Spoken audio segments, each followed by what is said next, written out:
السلام عليكم ورحمة الله تعالى وبركاته. الحمد لله رب العالمين، والصلاة والسلام على رسوله النبي الكريم وعلى آله وصحبه أجمعين. புகழ் அனைத்தும் அல்லாஹ் ஒருவனுக்கு, அவனது அன்பும் அருளும் அண்ணல் முஹம்மது ரசூலுல்லாஹி ஸல்லல்லாஹு அலைஹி வஸல்லம் அவர்களின் மீதும், அவர்களுடைய வாழ்க்கையை வாழ்ந்து காட்டிய சஹாபாக்கள், பின்னால் வந்த தாபீன்கள், தபஅ தாபீன்கள், இமாம்கள், நல்லோர்கள், நாதாக்கள், நாம் நம் குடும்பத்தினர்கள் அனைவர்கள் மீதும் நிறைவாக நிகழட்டுமாக. புனிதமான அல்லாஹ் நமக்கு அளித்த ஐவேளை தொழுகையில் மக்ரிபு தொழுகையை நிறைவேற்றிவிட்டு அல்லாஹ்வுடைய வேதத்தின் விளக்க உரையை தெரிந்து கொள்வதற்காக நாம் கூடியிருக்கிறோம். அல்லாஹ் இந்த மஜ்லிஸை கபூல் செய்வானாக. இதில் அல்லாஹ் தஆலா பயனுள்ள விஷயத்தை பேசுவதற்கும், பேசப்பட்ட விஷயத்தை அல்லாஹ் நம் வாழ்க்கையில் பயனுள்ளதாக ஆக்கி தந்துள்வானாக. குர்ஆனில் எந்த நோக்கத்திற்காக அல்லாஹ் தஆலா இத்தனை வசனங்களை தந்திருக்கிறானோ அதன் நோக்கத்தை நிறைவேற்றுகின்ற உம்மத்தாக அல்லாஹ் நம்மையும் ஆக்கியருள்வானாக. பாதுகாப்பான உம்மத்தாக, பாக்கியம் பெற்ற உம்மத்தாக, ஆஃபியத் பெற்ற உம்மத்தாக அல்லாஹ் நம்மையும் நம் குடும்பத்தார்களையும் ஆக்கியருள்வானாக. ஆமீன் ஆமீன். அன்பானவர்களே, வாரந்தோறும் பார்த்து வருகிற அல் குர்ஆனின் வசனத்தில் சூரத்துல் பக்ரா வசனம் 89, இந்த வசனத்தை இன்று நாம் பார்க்க இருக்கிறோம். அல்லாஹு தஆலா இந்த வசனத்தில் என்ன சொல்லுகிறான், இது என்ன படிப்பினைகள் இருக்கு என்பதை இந்த ஆயத்தின் வழியாக நாம் பார்க்கலாம். அல்லாஹ் சொல்ல வருகின்ற போது, வலம்மா ஜாஅஹும் கிதாபும் மின் இன்தில்லாஹ், இந்த குர்ஆனை பற்றி அல்லாஹ் பேசுகிறான். எந்த குர்ஆனை நாம் காலையிலிருந்து எழுந்து ஓடுகிறோமோ, வீடுகளில் நாம் வைத்து இருக்கிறோமோ, அந்த குர்ஆனை அல்லாஹ் பேசுகிறான். வலம்மா ஜாஅஹும் கிதாபும் மின் இன்தில்லாஹ், இந்த வேதம் அல்லாஹ்விடத்திலிருந்து அவர்களிடத்தில் வந்தபோது, யூதர்கள் வாழுகின்ற முஹம்மது நபியினுடைய காலத்தில் முஹம்மது ஸல்லல்லாஹு அலைஹி வஸல்லம் அவர்களுக்கு அருளப்பட்ட போது அந்த வேதம் எப்படி வந்தது? முஸத்திகுல் லிமா மஅஹும், அவர்களிடத்தில் ஏற்கனவே இருக்கக்கூடிய வேதத்தை உண்மைப்படுத்தக்கூடியதாக வந்தது. வகான மின் கப்லு யஸ்தஃப்திஹூன அலல் லதீன கஃபரு, இந்த குர்ஆன் வருவதற்கு முன்னால் மதீனாவை சுற்றி இருந்த யூதர்களுடைய பழக்கம் என்னன்னு கேட்டால், யூதர்கள் இதற்கு முன்னாடி வருகின்ற குர்ஆன் வேதத்தை கொண்டு வெற்றிக்காக பிரார்த்தனை செய்வார்கள். இப்படி ஒரு வேதம் வரப்போகிறது, இந்த வேதம் எங்களுக்கு பல நன்மைகள் தரும் என்று சொல்லி வெற்றியை நாடுகின்ற போதெல்லாம் அந்த குர்ஆனை சொல்லி, வேதத்தை சொல்லி துஆ செய்வார்கள். அப்படி துஆ செய்து வெற்றி பெற்றார்கள். அந்த அளவுக்கு குர்ஆன் வருவதற்கு முன்னாலேயே குர்ஆனை கொண்டாடியவர்கள், குர்ஆனை கொண்டு முன்னோட்ட செய்திகளை தந்தவர்கள் யூதர்கள். ஆனால் ஃபலம்மா ஜாஅஹும், குர்ஆன் நிதர்சனமாக வந்தபோது, மா அரஃபு, அவர்கள் விளங்கியதை போல வந்தது போது, அவங்க எதை விளங்கி வைத்திருந்தார்களோ அதுபோலவே வந்தது. அவர்கள் அறிந்து வைத்திருந்த வண்ணமே வந்தபோது கஃபரு பிஹி, நிராகரித்து விட்டார்கள். இதுதான் அவர்களுடைய பழக்கம். சொல்லுவார்கள், வருவதற்கு முன்னால் ஆட்டம் போடுவார்கள், ஆரவாரம் செய்வார்கள். வந்ததற்கு பிறகு கால்புரட்சியின் காரணமாக அவர்கள் அதை நிராகரித்து விட்டார்கள். அல்லாஹ் சொல்லுகிறான், ஃபலஅனத்துல்லாஹி அலல் காஃபிரீன், அந்த நிராகரித்தவர்களுக்கு அல்லாஹ்வின் சாபம் இருக்கு என்று சொல்லுகிறான். இது சூரத்துல் பக்ராவினுடைய 89வது வசனமாக இருக்கிறது. இதில் பல விஷயங்களை அல்லாஹ் சொல்லி தருகிறான். ஒன்று வேதம், குர்ஆனை, வேதங்கிறது 4 இருக்குங்க, அப்படிதானங்க? தௌராத்து, ஜபூரு, இன்ஜீலு, குர்ஆன், இந்த 4க்கும் வேதம் தான் சொல்லுவோம். ஆனால் இதுக்கும் அல்லாஹ் வேதங்கிற இந்த வார்த்தை இங்கே யூஸ் பண்ணுறான். ஏன்னா அவங்க கையில் வச்சிருந்தது கிதாபு தான் வச்சிருந்தாங்க, தௌராத்தை வச்சிருந்தாங்க. நம்ம வேதம் இருக்கு பாருங்க, குரானு, இது சாதாரண வேதம் கிடையாது, இது கிதாபு தான், ஆனால் கலாமுல்லா. ஸல்லல்லாஹு அலைஹி சொல்லுவாங்களா இல்லையா, தபர்ரகு பில் குர்ஆன், குரானை கொண்டு நீங்க பரக்கத்தை தேடுங்கன்னு சொன்னாங்க. குரான் சும்மா ஓதுறதுக்கு மட்டும் இல்லை, பரக்கத்தை தேடுங்கன்னு சொன்னாங்க. அதனால நீங்க குரான் ஓதுறாங்கல்ல, காலைல யாசின் ஓதுறோம்ல, மாலையில வாக்கையா, தபாரக்கல்ல, துஹான், சஜிதாக்கெல்லாம் ஓதுறோம்ல, எதனால ஓதுறோம்? பரக்கத்து, பரக்கத்துக்காக ஓதுறோம். ஒரு செய்தி சொல்லுவாங்க, உமர் இப்னு கத்தாப் ரலியல்லாஹு தஆலா அவர்கள் சூரத்துல் பக்ராவை முடிச்ச போது ஒரு பெரிய விருந்தே வச்சாங்களாம். நம்மளும் எத்தனை தடவை ஓதுறோம், ஒரு சூறா முடிச்சாலும் ஒரு விருந்து வைக்கிறோமா? ஏன்னா அவ்வளோ பரக்கத்தாக நினைச்சாங்க, அவ்வளோ பெருமையாக குர்ஆனை முடிப்பதை அவ்வளோ பெருமையாக நினைத்தார்கள். அப்ப முஹம்மது ரசூல் ஸல்லல்லாஹு அலைஹி சொன்னாங்க, குர்ஆனை நீங்கள் பரக்கத்தாக எடுத்துக்கொள்ளுங்கள், ஃபஇன்னஹு கலாமுல்லாஹ், அது அல்லாஹ்வுடைய பேச்சு, அல்லாஹ்வுடைய பேச்சுங்கிறாங்க. வஹரஜ மின்ஹு, அவனிடத்திலிருந்து வந்ததுங்கிறாங்க. என்ன இதுல புரியணும்டா, மற்ற வேதங்கள் இருக்குது பாருங்க, எழுதப்பட்டு தானே வந்திருக்கு. இதை நம்ம பல முறை ஞாபகத்தில் வச்சிருப்போம், நம்ம கேள்விப்பட்டிருப்போம். ஆனால் அதெல்லாம் எழுத்தாக வந்தது, இதுதான் பேச்சாக வந்தது. அல்லாஹ் பேசி, ஜிப்ரீல் அலைஹிஸ்ஸலாம் பேசி, ரசூல் ஸல்லல்லாஹு அலைஹி வஸல்லம் அதை சஹாபாக்களில் பேசினார்கள். பேச்சாக வந்து இங்கே எழுதப்படுகிறது, எழுத்தாக வரவில்லை. மற்றதெல்லாம் எழுத்தாக வந்தது. தௌராத்தில் அப்படியே எழுத்தாவே வந்துச்சு, பதியப்பட்டே வந்துச்சு. ஆனால் இது பேச்சாக தான் வருது. அல்லாஹ் பேசியது, ஜிப்ரீல் அதை கொண்டு வந்து முஹம்மது ரசூலுல்லாஹ் இடத்தில் போடுகிறார்கள், முஹம்மது ரசூலுல்லாஹ் அதை எடுத்து பேசுகிறார்கள், ஓதுகிறார்கள். சஹாபாக்கள் எழுதுகிறார்கள், சஹாபாக்கள் எழுதுகிறார்கள். அதுக்கு முன்னாடி குர்ஆன் எப்படி இருந்தது? ஃபீ கிதாபி மக்னூன், அல்லாஹ் சூரா வாக்கியாவுல சொல்றானே இல்லையா, பாதுகாக்கப்பட்ட ஏட்டிலே இருந்த குர்ஆன் அது. இந்த குர்ஆன் என்பது பாதுகாக்கப்பட்ட ஏட்டில் இருந்தது. அதை அல்லாஹ் பேசி ஜிப்ரீல் அலைஹிஸ்ஸலாத்திடம் கொடுத்து அனுப்புகிறான். அப்படி வந்த ஒரு வேதம் இது, சாதாரண வேதம் கிடையாது. அதனாலதான் இதுல இருக்கக்கூடாதது உள்ள நுழைய முடியாது, அவசியமானது வெளியே போக முடியாது. அந்த அளவுக்கு அல்லாஹ் பாதுகாப்பா வச்சிருக்கிறான். எத்தனை வேதங்கள் இருக்கிறா இல்லையாங்க? உலகத்துல 700 கோடி பேர் வச்சுக்கிறோமே, பெரும்பாலான சனங்கள் இருக்கிறது கிறிஸ்தவ மதத்துல. அவர்கள் கொண்டாடுகின்ற வேதங்கள் எவ்வளவு திருத்தம் செய்யப்பட்டுருச்சு. 1611 இருந்து எடுத்துக்கிட்டா 901 இப்ப வரைக்கும் எத்தனையோ மாற்றங்களுக்கு வந்துருச்சு. ஆனா குர்ஆனு ஜெர்மனில மயோனிஸ்க்குன்னு சொல்லக்கூடிய ஒரு பல்கலைக்கழகம் 40,000 குர்ஆனை கொண்டு சேர்த்தாங்க. 40,000 குர்ஆன் உலகத்தில் இருக்க எல்லா டிரான்ஸ்லேட் பண்ணியிருப்பாங்க பல மொழியில, எல்லா குர்ஆனையும் எடுத்தாங்க, ஃபுல் குர்ஆனையும் எடுத்தாங்க.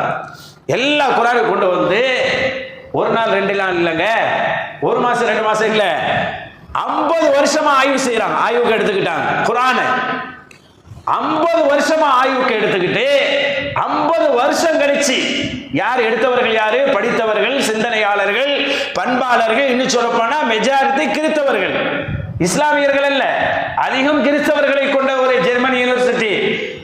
அவர்கள் 50 வருஷம் கழிச்சு அவர்கள் குர்ஆனை பற்றி கொடுத்த ஸ்டேட்மெண்ட் என்ன?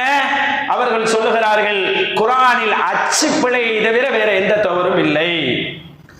பிரிண்ட் பண்ணும்போது தவறு வருமா இல்லையா? அதை தவிர குர்ஆனில் எந்த ஒரு பிரதிக்கு மத்தியிலையும் முரண்பாடுகள் இல்லை, ஒரே மாதிரி இருக்குங்கிறாங்க. காரணம் என்னன்னா, மற்ற வேதத்துக்கு சொல்லாத ஒரு சிறப்பை அல்லாஹ் இந்த வேதத்துக்கு சொன்னான். என்னன்னா, நானே பாதுகாப்பேன்ட்டான். நானே பாதுகாப்பேன்னு சொன்னதுனால இந்த வேதம் அவ்வளோ பாக்கியமா போயிடுச்சு. ஆனால் நம்மளுக்கு இன்னைக்கு யோசிச்சு பாருங்க, கபூர்ல முன்கர் நக்கீர் வந்துட்டு போனோனையும் குர்ஆன் வந்துடும். செய்தி தெரியுங்களா? கபூர்ல முன்கர் நக்கீர் போயிடணும், குர்ஆன் வந்து நிற்குமா? அது தயாரிப்பு நீ அப்படின்னு கேட்குமா? என்ன தெரியுதா அப்படின்னு கேட்குமா? எப்படின்னு என்ன உனக்கு தெரியுமா? பீரோவில் செல்ஃபில் வச்சிருந்தீங்க, வாசல்ல ஒரு நாள் கூட எடுத்து ஓதாம வச்சிருந்தே, பள்ளியாசல்ல அடிக்கிறதோ பார்த்துட்டு போனீங்க, எந்த நேரத்தில் என்ன ஓதாம வச்சிருந்தீங்க அப்படின்னு சொல்லி என்ன உனக்கு தெரியுமான்னு கேட்குமா? வச்சுப்பாரு. அவ்வளோ ஒரு பாக்கியமான குர்ஆன். அல்லாஹ் சொல்றான், கிதாபன், எந்த மாதிரி கிதாப் இது? முபாரக்கன், பரக்கத்தான வேதம்னு சொல்றானா இல்லையா? இந்த வேதம் தான் அல்லாஹ்விடத்திலிருந்து வந்தது. பல கட்டத்தில் இந்த வேதத்தை கண்டு நடுங்கி போயிருக்கிறாங்க சஹாபாக்கள். அதுக்கப்புறம் எப்படியெல்லாம் நம்மளுக்கு யூதர்கள் எப்படி இதை பயன்படுத்தினா பார்க்கலாம். ஹாலித் இப்னு வலீது சஹாபாக்கள்லயே ஹாலித் இப்னு வலீது ரலியல்லாஹு தஆலா அவங்க மாதிரி போர்களை சந்திச்ச சஹாபி இல்லைங்கிற அளவுக்கு நிறைய போர்களை சந்திச்சாங்க. நிறைய போர்கள். ஹாலித் இப்னு வலீது ரலியல்லாஹு தஆலா மௌத்துடைய நேரத்தில் படுக்கையில் இருக்கும் கொஞ்சம் நேரத்தில் சக்கராத்தில் இருக்கும்போது குர்ஆன் இங்கே இருந்துச்சா எடுத்து கேட்டாகலாம். எடுத்து கேட்டு அந்த குர்ஆனை பார்த்துட்டு கட்டி பிடிச்சி அழுதாகலாம். குர்ஆன்கிட்ட பேசினாகலாம். குர்ஆன்கிட்ட கொஞ்சம் நேரம் தனியாக பேசணும். அது ஓதுறவங்களுக்கு இன்பமாக ஓதுறவங்களுக்கு தெரியும். குர்ஆன்கிட்ட தனியாக பேசணும். பேசினாகலாம். உன்னைய இது நாள் வரைக்கும் நான் பிரிஞ்சது கிடையாது. சும்மா இல்லைங்க, 10 வருஷ காலம். எங்கே செய்தனா ரசூலுல்லாஹி ஸல்லல்லாஹு அலைஹி வஸல்லத்துக்கு அப்புறம் அபூபக்கர் ரலியல்லாஹு காலத்தில் புறப்பட்டு போனவங்க யார்? ஹாலித் ரலியல்லாஹு. ஷாமுலே தான் அப்புறம் மூத்தா போனாங்க. அங்கேயே தான் போருக்கே போயிட்டு இருந்தாங்க. தொடர்ந்து 10 வருஷ காலம் போர். எப்படி இருக்கும்? வெற்றி வெற்றி வெற்றி வெற்றி, போற இடமெல்லாம் வெற்றி. அதனால உங்களுக்கு நார்மலான ஒரு இயல்பு வாழ்க்கை கிடைக்கல. கடைசியா குர்ஆனை பார்த்து சொன்னாங்க, இந்த போர் உன்னை விட்டு என்னை பிரிச்சிருச்சு. போர் இல்லாத காலத்தில் உன்னை நான் பிரிந்ததே கிடையாதுன்னு சொன்னாங்களா. போர் தான் உன்னையும் என்னையும் பிரித்தது. இல்லைன்னு சொன்னா உன்னை விட்டு நான் பிரிஞ்சிருக்க மாட்டேன்.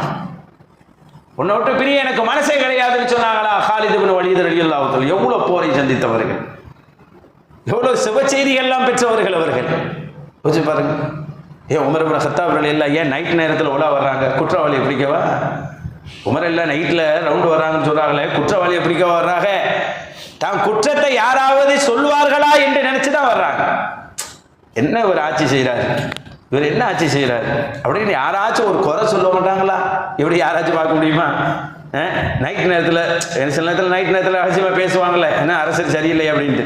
அப்படி யாராவது பேசிட மாட்டாங்களான்னு எதிர்பார்த்து வருவாங்களா? வந்து சொல்லுவாங்களா, ரஹிமக்குமுல்லா, என்னுடைய குறையை என்னிடத்தில் யாராவது சொன்னால் அல்லாஹ் உங்களுக்கு அருள் செய்வானாக. எப்படி பாரு, எவ்வளவு ஒரு இயல்ப ஒரு லேசான பாதையை திறந்து விடுறாங்க பாருங்க. என் குறை உங்களுக்கு சொல்லுங்க அப்படின்னு. இதுக்காகத்தான் நைட்டில் அப்படியே ரோந்து வருவாங்க. அப்படி ஒரு தடவை வரும்போது ஒரு வீட்டில் ஒரு குர்ஆன் ஓதுற சவுண்டு கேட்குது. சூரத்து தூர் இருக்கு பாருங்க, அது ஓதுற சவுண்டு கேட்குது. அப்படியே வாசலில் நிற்கிறாங்க. அப்துல் ரஹ்மான் அவுஃப் ரலியல்லாஹு கூட வந்திருக்கிறாங்க. அவங்க அடிமையே இருக்கிறாங்க. உமர் அல்லாஹ்வுடைய அடிமை 3 பேர் நிற்கிறாங்க. அந்த சூறாவை கேட்டோம். சஹாபாக்கெல்லாம் குர்ஆன்ல பேசுறது தன்னையே பேசுற மாதிரி நினைப்பாங்க. அல்லாஹ் தன்ட்ட தான் சொல்றான் அப்படின்னு, தன்ட்ட தான் சொல்றான்னு நினைப்பாங்க. அதனாலதான் அவங்களுக்கு அந்த குர்ஆனை தாண்டி போக முடியாது அவங்களால. குர்ஆன் உள்ள இருந்து ஓதுற சவுண்ட். சஹாபாக்களை பாத்தீங்க, இன்னைக்கு பாருங்க 10 மணிக்கு மேல ரமலானை தவிர நம்ம ஓதுற பழக்கம் இருக்கா? யோசிச்சு பாருங்க. சஹாபாக்கள் இரவுல ஓதுற பழக்கம் இருந்திருக்கு மதீனாவுல. அதான் சஹாபாக்களை பத்தி சொல்லுவாங்க, ஃபுர்சான் ஃபின்னஹார் ருஹ்பானுன் ஃபில்லைல். பகல்ல பார்த்தா குதிரை வீரர்களை போல் சிப்பாய்களாக இருப்பார்கள், இரவுல பார்த்தா துறவிகளை போல் வணக்கத்தில் இருப்பார்கள் என்று சொல்லுவார். இரவுல அப்படி வணங்கி இருப்பார்கள், பகலெல்லாம் பார்த்தா போருக்கு போயிட்டு இருப்பாங்க. உமர் ரலியல்லாஹு தஆலா அவர்கள் வந்து இந்த ஆயத்தை ஓதணும் அப்படியே நின்றுட்டாங்க. கேட்குறாங்க. அதில் ஒரு ஆயத்து வருது, இன்ன அதாப ரப்பிக லவாக்கி. உமர் ரலியல்லாஹு பார்த்தே பேசுகிற மாதிரி இருக்கு. ரப்பு வாசல்ல வர்றாங்க. அல்லாஹ் சொல்றான், உமரே உனக்குரிய தண்டனை நிச்சயமா கிடைக்கும். எப்படி இருக்கும்? அது உமர் ரலியல்லாஹு பார்த்து சொல்லல, அது பொதுவாக அல்லாஹ் சொல்றான். அது ஆயத்து தன்னையே சொல்ற மாதிரி அவங்க நினைக்கிறாங்க. உமரே உன்னுடைய தண்டனை உனக்கு நிச்சயமாக கிடைக்கும் அவங்க உணர்றாங்க. அப்படியே சரிஞ்சு அந்த வீட்லேயே உட்காந்துட்டாங்க. அது ஒரு ஜனாதிபதி. நீங்கள் எப்படி ஏற்றுக்கிறீங்கன்னு தெரியல. 1 மாத காலமாக அவர்கள் அந்த மயக்க நிலையிலிருந்து வரவில்லை என்று எழுதுவார். அப்போ குர்ஆன் மீது அவர்களுக்கு அவ்வளோ ஒரு தொடர்பு இருந்தது, வேதத்தின் மீது அவ்வளோ ஒரு தொடர்பு இருந்தது. அந்த வேதம் தான் அல்லாஹ்விடத்திலிருந்து வருகிறது. அந்த வேதம் தான் அல்லாஹ்விடத்திலிருந்து வருகிறது, வஹி வருகிறது. உமர் ரலியல்லாஹு தஆலா அவர்கள் இஸ்லாத்துக்கு முன்னாடி ஒரு தடவை கனவு கண்டாங்களாம். இஸ்லாம் அப்போ வரல, இஸ்லாமே வரல. இஸ்லாம் வர்றதுக்கு முன்னாடி ஒரு கனவுல வந்து சிலைகளுக்கு முன்னாடி எல்லாம் உட்கார்ந்து இருக்கிற மாதிரியும், உமர் இல்லாமல் இஸ்லாத்துக்கு வரல, ரசூலுல்லாஹ்க்கு இன்னும் நுபுவத்து கிடைக்கல. அந்த நேரத்தில் நடந்த ஒரு நிகழ்வு, ஒரு கனவு கண்டுறாங்க. கனவுல எல்லாரும் சிலைகளுக்கு என்னென்னமோ செய்கிறாங்க, இந்த அது செய்வாங்க இது செய்வாங்க சாஸ்திரம்லாம் செய்கிறாங்களோ அது மாதிரி செய்கிற மாதிரி ஒருத்தர் வந்து ஒரு ஆடை எடுத்து பலியிடுறாரு. அப்போ இவங்க தூங்கிட்டு இருக்கிறாங்க, உமர் ரலியல்லாஹு தஆலா அன்ஹு தூங்கிட்டு இருக்கிறாங்க. எங்கிருந்தோ ஒரு சப்தம், யா ஹரீஜ் அப்படி ஒரு சவுண்டு, எதிர்த்திருப்பவரே எதிர்க்கக்கூடியவரே அப்படின்னு சொல்லி ஒரு சவுண்டு. அம்ருன் நஜீ ரஜுலுன் ஃபஸீஹ் யகூல் லா இலாஹ இல்லல்லாஹ். எங்க இஸ்லாமே இன்னும் வரல, இஸ்லாத்துக்கு முன்னாடி கனவுல இப்படி ஒரு சவுண்டு. இங்க பாருங்க, தெளிவாக பேசக்கூடிய ஒரு மனிதர் வரப்போகிறார். அவர் சொல்லக்கூடிய செய்தி வெற்றியான செய்தியாக இருக்கும். அவர் லா இலாஹ இல்லல்லாஹ் என்று முழங்குவார். இப்படின்னு ஒரு செய்தி. என்னடா இது அப்படின்னு சொல்லிட்டு திரும்பவும் கண்ணை போடுறான். திரும்பவும் அந்த மாதிரி செய்தி வருது, திரும்பவும் அந்த மாதிரி செய்தி ஹதீஸ்ல இருக்குதுங்க, சரியான ஹதீஸ்லயே இருக்குது இந்த செய்தி. திரும்பவும் அந்த செய்தி, ஒரு உமர் இப்னு கத்தாப் ரலியல்லாஹு இந்த இஸ்லாம் வருவதற்கு முன்னாலேயே அந்த சுப செய்தி கனவின் வழியாக அவர்களுக்கு கொடுக்கப்பட்டிருக்கு. அதனால இஸ்லாத்துக்கு வந்ததற்கு அப்புறம் அந்த வேதத்தை அவர்கள் அணுகியதும் இஸ்லாத்தை அவர்கள் தொடர்பில் வைத்திருந்த விதம் ரொம்ப ஆச்சரியமாக இருக்கும், ரொம்ப ஆச்சரியமான விஷயமாக இருந்தது. அதுல ஒரு செய்தி என்னண்டா, ஒரு தடவை உமர் இப்னு கத்தாப் ரலியல்லாஹு தஆலா பாருங்க, பொதுவாக உமர் ரலியல்லாஹு நம்மளுக்கு ரொம்ப வேகமானவர் அப்படின்னு தெரியும், அப்படிதானாங்க, ரொம்ப வேகமானவர் அப்படின்னு. ஆனால் அபூபக்கர் ரலியல்லாஹு தஆலா தனக்கு பிறகு அவங்கள தான் ஆட்சியாளராக வச்சாங்க, அவரை தான் ஆட்சியாளராக வச்சாங்க. எவ்வளவு கணிசமா ஒரு ஒரு தீர்க்கமான ஒரு சிந்தனை பத்தியெல்லாம் கேட்டாங்களா எல்லாரும். ஒரு சில பேர்லாம் போய் கேட்டாங்களே, இவங்கள போய் அடுத்த ஆட்சியாளராக வைக்கிறீங்களேன்னு. அப்போ அவங்க சொன்னாங்களாம், நான் இலகுவா இருந்தேன், ஆட்சி மூலம் அல்லாஹ் தஆலா எனக்கு கொஞ்சம் திடமான ஒரு தைரியத்தை கொடுத்தான்.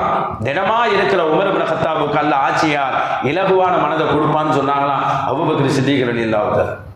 தெளிவார் என்ன நடந்துச்சு பாருங்க. உமர் ரலியல்லாஹு அடிக்கடி விருந்து வைப்பாங்க, விருந்து வைக்கிற பழக்கம் இருந்துச்சு. உமர் ரலியல்லாஹு அடிக்கடி ஏதாவது சூறாவை முடிச்ச விருந்து வைப்பாங்க, ஏதாவது நினைப்பு வந்தால் விருந்து வைப்பாங்க, அடிக்கடி விருந்து வைக்கிற பழக்கம் அவங்களுக்கு. ஒரு தடவை விருந்து கூப்பிட்டாங்க, எல்லாரும் விருந்துக்கு வந்தாங்க. விருந்துக்கு வந்தப்ப அதில் ஒருத்தர் மட்டும் இடது கையில் சாப்பிட்டுக்கிட்டு இருந்தாராம். இடது கையில் சாப்பிட்றார். இடது கையில் சாப்பிடலாமா? இடது உமர் ரலியல்லாஹு கரெக்டாக இருக்கணும். மரணத்தின் நேரத்தில் கூட ஒருவர் ஆடையை கரண்டிக்கு கீழே இழுத்து உடுத்தி வந்த போது அந்த பையனை கூப்பிடுங்கன்னு சொல்லி மரணத்தில் குத்தப்பட்ட நேரத்திலையும் சொல்றாங்க, ஈர்ஃபா சௌபக, உன் ட்ரெஸ்ஸை தூக்கி உடுத்துப்பா, உன் கையில தூக்கி உடுத்து, இதுதான் ஒரு ரப்பிட்ட பொருத்தத்தை வாங்கி தரும், இந்த ஆடைக்கும் ட்ரெஸ்ஸுக்கும் சுத்தத்தை தரும்னு சொன்னாங்க. இங்கே குத்தப்பட்ட நேரத்தில் அப்படிப்பட்ட உமர் இப்னு கத்தாப் ரலியல்லாஹு ஒருத்தர் லெஃப்ட்ல சாப்பிட்டா பார்ப்பாங்களா? உடனே கேட்டுவாங்க. சத்தியத்தை உரைக்க சொல்றது உமர் இப்னு கத்தாப் ரலியல்லாஹு. ஆனா விருந்துக்குள்ள கூப்பிட்டுக்கிறோம், நம்ம வீட்டு விருந்துக்குள்ள வந்திருக்கிறாரு, எப்படி சொல்றது அப்படி யோசிக்கிறாங்க. நம்ம வீட்டு விருந்துக்குள்ள வந்திருக்கு, வேற இடமா தான் பட்டுன்னு சொல்லிடலாம், நம்ம வீட்டு விருந்துக்கு வந்துக்கிறார், எப்படி சொல்றது அப்படின்னு சொல்லிட்டு உமர் இப்னு கத்தாப் ரலியல்லாஹு தஆலா சாப்பிடும்போது, அவர் வரிசையை உட்காந்து சாப்பிடும்போது அப்படி சொல்லும் சொல்லாத மாதிரி போய் தம்பி இடது வலது கையில் சாப்பிடுமான்னு சொல்லி போயிட்டாங்க. சொல்ற மாதிரி இருக்கும், சொல்லாத மாதிரி அப்படி சொல்லிட்டு போயிட்டாங்க. கொஞ்சம் வலது கையில் சாப்பிடுமா அப்படின்னு சொல்லிட்டு இப்படி போயிட்டாங்க. காதில் விழுந்துச்சு, ஆனால் மற்றவங்களுக்கு சொன்னது மாதிரியே தெரியாது, அப்படி சொல்லிட்டு போயிட்டாங்க. போய் அப்படி போய் தள்ளி நின்றுக்கிட்டாங்க. அவர் இடது கையிலேயே சாப்பிட்டுக்கிட்டு இருந்தார். உமர் ரலியல்லாஹு பார்த்தாங்க, என்ன திரும்பவும் இடது கையில் சாப்பிட்றாரு அப்படின்னு திரும்ப வந்தாங்க. ஏன்னா நம்ம வீட்டு விருந்துக்கு வந்துக்கிறாரு உமர் ரலியல்லாஹு நினைக்கிறாங்க. திரும்ப அப்படியே சுற்றி வந்து அவர்கிட்ட வந்து அவர் காதோட கொஞ்சம் கிட்ட வந்த மாதிரி இருந்து யாருக்கு தெரியாத மாதிரி, தம்பி கொஞ்சம் வலது கையில் சாப்பிடுங்க, இடது கையை விட்டுருங்கன்னு விட்டுட்டு போகிறார். அவர் காதில் விழுவதான் செய்யுது, அவரும் அதே இடது கையிலேயே சாப்பிட்றாரு. தூரத்துக்கு போய் நின்று பார்க்குறாரு, திரும்பவும் இடது கையில் தான் சாப்பிட்றாரு. உமர் ரலியல்லாஹு கோவம், இல்லை இத்தனை தடவை சொல்லிட்டு அவர் வந்து இப்படி இருக்கிறாரு அப்படின்னு சொல்லி. அவர் உமர் இப்னு கத்தாப் ரலியல்லாஹு தஆலா அவர்கள் மூணாவது தடவை வந்து அப்படியே கொஞ்சம் நெருக்கமாக வந்து, கொஞ்சம் வலது கையில் சாப்பிடு தம்பி, இடது கையில் சாப்பிடாது அப்படின்னு அவர் சொல்லி விட்டாரு. இன்னும் எதையும் மஷஹூரா, கை கொஞ்சம் பிஸியாக இருக்குது அப்படின்ட்டார். வலது கை கொஞ்சம் வேலையோடு இருக்குது, வலது கை வேலையாக இருக்குது, அதனால் சாப்பிட முடியாது அப்படிங்கிற மாதிரி சொல்லிவிட்டார். வலது கை வேலையாக இருக்குது, என்ன வேலையாக இருக்குது அப்படின்னு சொல்லி தூங்கி தள்ளி நின்று பார்த்தா சும்மா தான் கிடக்குது வலது கை. வலது கையை கீழே தான் வச்சிருக்கிறாரு, என்ன வேலையாக இருக்குது அப்படின்னு. அப்போ தள்ளி நின்றோன்னே அவர் சாப்பிட முடிக்கிறாரு. கூப்பிட்டு கேட்டாங்களாம், என்ன தான் பிரச்சனை அப்படின்னு. அதான் அவர் சொன்னாராம், நான் போர்க்களத்துக்கு போனேன். போர்க்களத்துக்கு போன போது யார் அம்பு விட்டார் என்று தெரியவில்லை. எவரோ ஒருவர் விட்ட அம்பு என் கை விரல்களை எடுத்து விட்டது. நான் விரல் இல்லாத ஒருவன், வலது கையிலே எனக்கு விரல் கிடையாது. அடுத்தவருக்கு முன்னால் அதை காட்டி என்னுடைய நளினத்தை, என்னுடைய பலகீனத்தை, அல்லது நாம் ஊனமுற்றவர் என்று காட்டி அல்லாஹ்வுடைய படைப்பை குறைபடுத்திக் கொள்ள நான் விரும்பவில்லை. அதனால என் கையை நான் ஒடித்துக் கொண்டிருந்தேன். இடது கையிலே சாப்பிட்டேன் என்று சொன்னாராம். சரி வாப்பா, பிஸியா இருந்துக்குன்னு சொன்னீங்கல்ல, வேலையோடுல இருக்கிறேன்னு சொன்னீங்க, கை இப்படி இருந்து. ஆமாம் அப்படிதான் என்று சொன்னார்களாம். அது காரணம் என்னன்னு கேட்டா, எப்போது அல்லாஹ்வுக்காக நான் விரலை கொடுத்து விட்டேனோ அதுவரை எனக்கு என்ன மாதிரி நன்மைகள் அல்லாஹ் தருகிறான் என்றால், போர்க்களத்தில் நான் நின்று போர் செய்கின்ற போது என் விரலுக்கு எவ்வளவு நன்மைகளை அல்லாஹ் தருவானோ, கையை இழந்த போதும் அது போன்ற நன்மை எனக்கு தருகிறான். கை இல்லை, விரல்கள் இல்லை, சாப்பிட்டால் என்ன நன்மை கிடைக்கும்? அந்த நன்மை எனக்கு கிடைக்கும். வலது கையால் தஸ்பீஹ் செய்தால் என்ன நன்மை கிடைக்கும்? அது எனக்கு கிடைக்கும். வலது கையால் நான் துஆ கேட்டால் என்ன நடக்கும்? அது எனக்கு கிடைக்கும். இப்படி பல நன்மைகளை நான் செய்ய வேண்டிய நிலை இழந்ததினால் செய்யாமலேயே நன்மையை வாங்கி கொண்டு இருக்கிறது. அதனால் அது ரொம்ப பிஸியா இருக்குன்னு சொன்னேன்னு சொன்னாராம். அப்பதான் உமர் இப்னு கத்தாப் ரலியல்லாஹு தஆலா அவர்கள் துஆ செஞ்சாங்களாம். இப்படிப்பட்ட உமர் இப்னு கத்தாப் ரலியல்லாஹு. அப்ப இந்த மாதிரி அவர்களுடைய நிதானம், அவர்களுடைய நேர்த்தி எப்படி வருகிறது என்றால், குர்ஆன் அவர்களை இந்த அளவுக்கு மாற்றியது என்பதை பெருமக்கள் எழுதுவார்கள். ஏன் கேட்டா, குர்ஆன் கையுமாக தான் உமர் இப்னு கத்தாப் ரலியல்லாஹு இருப்பார். குர்ஆன் ஓதாமல் இருக்க மாட்டார். உஸ்மான் ரலியல்லாஹு தஆலா அவர்கள் குத்தப்பட்டு ஷஹீதாக்கப்பட்டாங்களா இல்லையா, அங்கே வீட்டில் ஓதிக்கிட்டு இருக்கும்போது தானங்க அவங்க மனைவி எப்படி அழுதாங்க தெரியுங்களா? அவங்க மனைவி சொல்றாங்க, ஒரு ரக்காத்தில் ஒரு குர்ஆனை ஓதுகின்ற இந்த பெருமகனாரை கொலை பண்ணிட்டீங்களேன்னு சொன்னாங்களாம். என் புருஷனை கொண்டுட்டீங்களேன்னு அழல, அப்படி அழல. அவங்க ஒரு ரக்காத்திலேயே ஒரு குர்ஆனை ஓதுகின்ற இந்த மகானை கொலை பண்ணி விட்டீங்களப்பா அப்படின்னு சொன்னாங்களாம். எப்படி இருந்திருக்கிறாங்க வேதங்களை எவ்வளவு தொடர்போடு வச்சு. யார் இவர்கள்? தொழுதார்கள், நோன்பு வைத்தார்கள், எல்லாம் செய்தார்கள். ஆனால் அந்த வேதத்தின் மீது அவ்வளோ ஒரு ஈடுபாடு அவர்களுக்கு இருந்தது. எல்லா சஹாபாக்களுக்கும் அந்த ஈடுபாடு உண்டது. காரணம் மின் இந்தில்லாஹ், அது அல்லாஹ்விடத்திலிருந்து வந்தது என்பதனால் அவ்வளோ ஈடுபாடுகள் அவர்களிடத்தில் இருந்தது. அவர்கள் குர்ஆனோடு ஈடுபாடு இருக்கிறதுனால தான் ரசூலுல்லாஹ் பொதுவாகவே குர்ஆனுக்கு ஒரு பரக்கத்து இருக்கு. குர்ஆன் மாதிரி யார் வாழ்றாங்களோ அவங்களுக்கு அந்த பரக்கத்து கிடைச்சிடும். ஸல்லல்லாஹு அலைஹி சொல்லுவாங்க, எனக்கு முந்தைய உம்மத்துகளில் சில மனிதர்கள் இருக்கிறார்கள், நாசுன் முஹத்தஸுன், அல்லாஹ் என்ன நினைக்கிறானோ அதை அவங்க பேசிடுவாங்க. அல்லாஹ் நினைக்கிறத அவங்க அப்படியே பேசுவாங்க. ஆனால் நபிமார்கள் கிடையாது, அவங்க நபிலாம் கிடையாது. நாசு முஹத்தஸுன், அவர்கள் நினைப்பது, அல்லாஹ் நினைப்பதை பேசி விடுவார்கள். அப்படி சொல்லி ரசூலுல்லாஹ், என் உம்மத்தில் இன்கான மின் உம்மத்தி அஹதுன், அப்படி என் உம்மத்தில் ஒருவர் இருப்பார் என்று சொன்னால் அவர் உமர் இப்னு கத்தாப் ரலியல்லாஹு தஆலா அவராகத்தான் இருக்க முடிந்தார். யோசிப்பார், அல்லாஹ் நினைப்பதை பேசுகின்ற ஆற்றல் வருகிறது. குர்ஆன் வழியாக அதை பெறுகிறார்கள். அப்ப காரணம், அல்லாஹ்விடத்திலிருந்து வந்துவிட்டால், அல்லாஹ்வுடைய வேதமாக தன் வாழ்க்கையை அமைத்து விட்டால், வேதத்துக்கு அல்லாஹ் பரக்கத்தை தருவதை போல ஓதக்கூடியவருக்கும் அந்த பரக்கத்தை தருகிறார். அதனால் உமர் இப்னு கத்தாப் ரலியல்லாஹு ஒரு லட்சம் எழுதி நைல் நதியில தூக்கி போட்டோம், நைல் ஓடுகிறதா இல்லையா? எப்படி வருகிறது? அந்த பரக்கத்தை அவர்களை உருவாக்குகிறது என்று சொல்லுவார்கள். சரி, இப்படிப்பட்ட வேதத்தை அல்லாஹு தஆலா என்ன செய்கிறான்? மின் இந்தில்லாஹ், தன்னிடத்திலிருந்து அவன் அருளிய போது அது எப்படி அழுகிறான்? முசத்திக்கல் லிமாமாகும், அவர்களோடு இருக்கிற வேதத்தை உண்மைப்படுத்துகிறேன். நம்ம குர்ஆனுக்கு இன்னொரு பேர் முசத்திக். அதுதான் சொல்லிங்க, நிறைய பேர் முசத்திக்லாம் பேர் வைக்கிறாங்களா இல்லையா? முசத்திக், குர்ஆனுக்கு ஒரு பேர் முசத்திக், உண்மைப்படுத்துகிற வேதம். இதுல எங்கேயும் பொய் கிடையாது. பொய்யில் ஏதாச்சும் ஒன்று இருக்குதா? ஏதாச்சும் ஒன்று பொய்யே கிடையாது. பிரான்ஸ் குர்ஆனுக்கு எதிராக பெரிய அழிவு போற ஒன்று நடத்தினாங்களா இல்லையா? குர்ஆன் அழிப்பு போராட்டம், குர்ஆனை எரிக்கிறது, குர்ஆனை அழிக்கிறதுன்னு ஒரு போராட்டம் பெரிய லெவலில் பிரான்ஸ் நடந்தப்ப, இஸ்லாத்தையே தூளாக்க நினைக்கிறப்ப அங்க இருக்கிற நாடாளுமன்ற அமைச்சர் இஸ்லாத்துக்கு வர்றாரு. ரொம்ப அதிர்வலையா போச்சு. என்னடா இது, இஸ்லாத்துக்கு எதிராக குர்ஆனுக்கு எதிராக இவ்வளவு பெரிய புரட்சி நடிக்கும் போது அங்கே இருக்கக்கூடிய ஒரு அமைச்சர் எப்படி இஸ்லாத்துக்குள்ள வராரு அப்படின்னு சொல்லி ஒரு இஸ்லாமிய ஒரு மிஸ்ரி நாட்டை சார்ந்த மிஸ்ரி எஜிப்தை சேர்ந்த ஒரு மீடியா ஒருத்தர் வந்து போய் கேட்கிறார். மஹமூதுல் மிஸ்ரி என்பவர் போய் பேட்டி கேட்கிறார். எப்படி நீங்க இஸ்லாத்துக்கு வர்றது உங்களுக்கு என்ன காரணம், எதால் ஈர்க்கப்பட்டீங்க, இந்த மாதிரி நேரத்தில் அதுவும் இந்த முடிவு எடுக்கிறது என்ன காரணம் அப்படின்னு சொன்னப்ப அவர் சொல்லுகிறார், எனக்கு கடலில் பயணம் செய்வது பிடிக்கும். ஒவ்வொரு ஆளுக்கு ஒன்றில் இன்ட்ரெஸ்ட் இருக்குமா இல்லையா? எனக்கு கடலில் போகிறது பிடிக்கும். ரொம்ப நாள் அப்படியே ட்ராவல் பண்ணுவேன், ஆழமான இடத்துக்கு போவேன், ரொம்ப ரொம்ப தூரம் ரொம்ப நாளைக்கெல்லாம் ட்ராவல் பண்ணுவேன், பல கப்பல்களில் போயிருக்கிறேன். எனக்கு அதில் ஒரு இன்பம், போகிறது, நடுக்கடலில் பேசுறது, கத்துறது, அதில் உள்ளதை ஆய்வு செய்வது, இதெல்லாம் எனக்கு ரொம்ப பிடிக்கும். இப்படி போகும்போது நான் குர்ஆனுடைய ஒரு வசனத்தை கேட்டிருக்கிறேன். சூரத்து நூர்ல அல்லாஹ் அதை சொல்லுகிறான். கடலுடைய ஆழங்களை சொல்லுகின்ற போது ஒருத்தர் இஸ்லாமே இல்லைங்க, இஸ்லாம் இல்லாத ஒருத்தர் நல்ல அமல் செய்கிறான்னு வச்சுக்கிறேங்க. முஸ்லீம் இல்லாமல் நிறைய பேர் நல்ல அமல் செய்கிறாங்க, தானம் செய்கிறாங்க, அறம் செய்கிறாங்க, நிறைய பேர் செய்கிறாங்க. இப்போ அவங்களுக்கெல்லாம் கூலிகள் எப்படி கிடைக்கும், அவங்களுக்கு எப்படி கூலி எப்படி கிடைக்கும் போது அல்லாஹ் அதுக்கு ஒரு உதாரணங்களை விளக்குகிறான். என்ன செய்ய என்ன மாதிரி கிடைக்குங்கிற சூரத்து நூர்ல 2 உதாரணம் விளக்குறான். அதுல ஒரு உதாரணம் இப்படி வருது. ஒரு உதாரணம் ஃபீ பஹரில் உஜ்ஜி யக்ஷாஹு மௌஜும் மின் ஃபௌகிஹி மௌஜுன் ஸஹாபும் அப்படின்னு வருது. இன்னொரு உதாரணம் வந்து வேற மாதிரி வருது. கஸராபின் பிகியத்தின் யஹ்ஸபுஹு ல்லமான் வருது. 2 உதாரணம் வருது.